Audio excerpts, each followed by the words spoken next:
How y'all folks doing out there today? This is Soundwave, the man in the machine. I'm the speaking voice of the DestructiconSquadron. We're here today to interview Tyler Epson.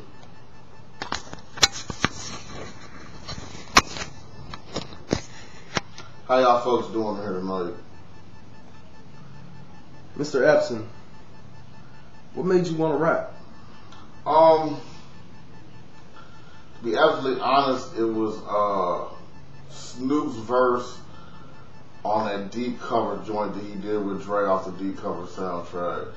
That joint was so live, I can't even remember how it went. But that was the first time I really looked at rap. It was just something, something different. I mean, I always liked rap. I always liked rap as a kid, but that one really stood out. And then when he came out with Gin and Juice, that was the first time I actually wrote a song. So I really think it would really have to be Snoop. Snoop was really what made me want to rap because, the dude was lyrical, but in the way where everybody could really get down and feel what he was saying. And that's really what I want to do too. There's a million niggas that's crazy lyrical, but most people can't even really feel it because, not everybody's smart enough to get all that goddamn shit. No, cut that. What were your influences and how were they influential in your life? As far as my life goes, I'd have to say, really just growing up on a short line. Imagine a place where you got really hood cats, and then you got this big punk rock scene, and this real weird street hippie scene formed together. It's this weird mash of shit. And then really it's just my dudes who ended up becoming who the DestructiconSquadron is now, my dog Ill Bastard and my dog Shady right there who's doing the interview for you, we clicked back in fucking 9-8, and for real we was all in the martial arts, so we've been beating each other the fuck up since, and I think that's really my biggest influences. Music wise, I would just have to say, that whole 90s East Coast thing, when it wasn't, as much as I love Snoop, what really turned me on more was when, the first time I heard cats like Buckshot, the Boot Camp Click, and obviously Wu, if you've heard any of my shit. And all those cats like Dirt Nation and Daryl the Damager, when cats wasn't always talking so much about banging and selling dope and bitches. People were just spitting some abstract shit, and it was just different, you know what I'm saying? I'm a big fan of stuff that's off the cuff. And those cats were just doing something that nobody had really done, and I think that's what really drew me to that. And I think that's a big influence on, the way I spit now. Word. So, how have drugs and alcohol rather, influenced your perception on life, and how have they influenced your artistic ability? As far as drugs go, this is really all I gotta say is my perception on drugs and life. Drugs force you to... Man, pass me that shit. Drugs really force you to be honest. In the middle of the interview. About what vices are. Because the truth of the matter is we all have vices, and everybody likes to talk about when, people are, you a stoner, you a drug addict. And really it's not that, because I know motherfuckers that do fucking all types of stupid shit, and they maintain real good jobs. You know what I'm saying? I know motherfuckers that you wouldn't even expect, to fucking get high. And then there are people that are fucking straight edge and can't fucking pay their own rent. I think it's just a matter of self-control. I think drugs just really allow you to enjoy yourself. And really for me, I think it's just, like I said, I think it's just recreation for real, Artistically, I think drugs, I think at least the weed.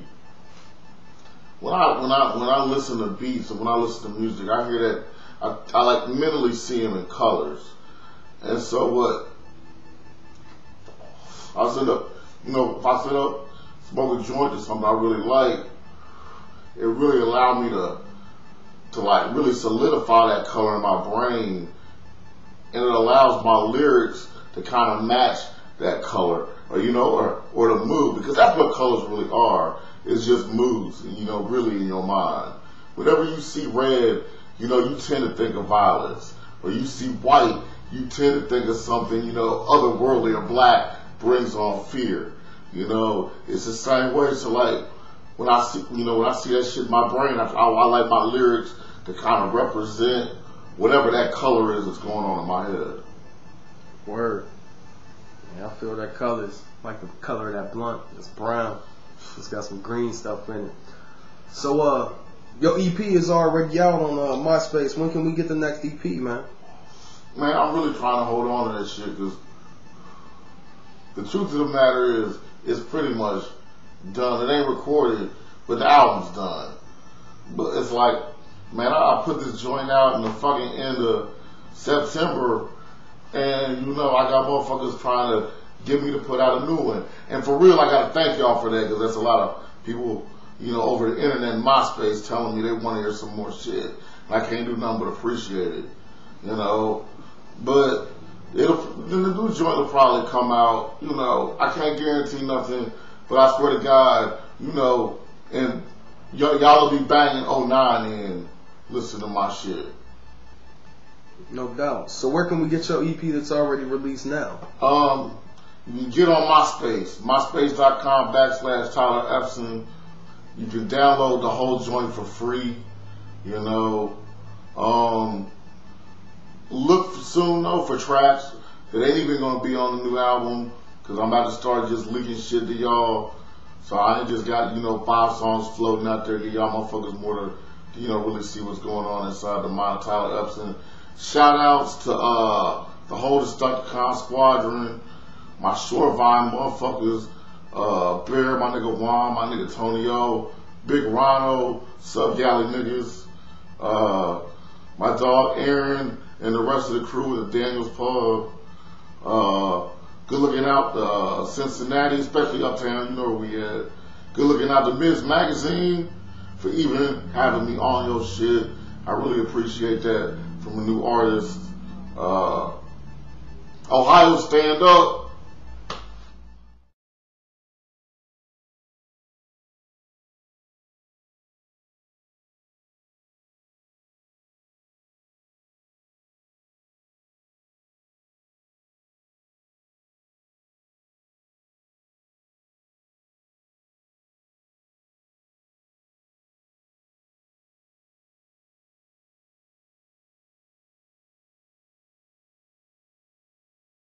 Motherfucker. I'm ready. Then go. Sooner or later, bastards will be everywhere. Before you know it, your family will be safe. Everyone can be a bastard. It's a shame. But you've heard the name. Sooner or later, you hear us more and more, and you can't escape the shit. So just settle in. Everything will be fine. The bastards have control of you. Enjoy your night, fuckers.